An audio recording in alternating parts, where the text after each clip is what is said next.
তেখেতক মাত দিব তেওঁ মাত নিদিয়ে আপুনি কওক না বেলেগ কথা নকব অৱদান আপুনি দুটা অৱদান কওক দুটা নহয় মই 1000টা দিব পাৰিম অৱদান তেখেতে যিটো ৰাস্তাৰে বৰ্তমান আহিছে সেই লেবাৰবোৰ হৈছে মিয়া গুৱাহাটীৰ যিখন অভাৰব্ৰিজৰ উঠি আহিছে সেই অভাৰব্ৰিজখনৰ কাম কৰা কেইজন মিয়া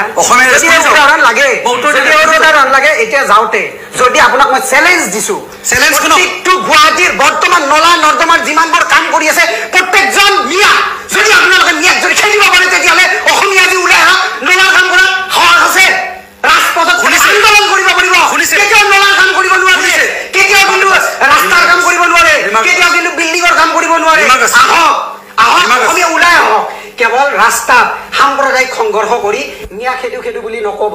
আজি শুনক মই অৱদানৰ কথা মই দুটা নহয় সমগ্ৰ গুৱাহাটীখন আপুনি ঘূৰি আহক মিয়াৰ অৱদান গম পাব সমগ্ৰ গুৱাহাটীখন হয়তো আমি যিটো ষ্টুডিঅ'ত বহি মই প্ৰথমতে কৈছো আমি যিটো ষ্টুডিঅ'ত বহি আমি টক শ্ব' কৰি আছো সেইজনো হয়তো কোনোবা মিয়া সেইকাৰণে য'ত বহি আপুনি হিন্দুত্ববাদী সংগঠনৰ নেতা হৈ ইয়াতে টক শ্ব'ত বহি আছে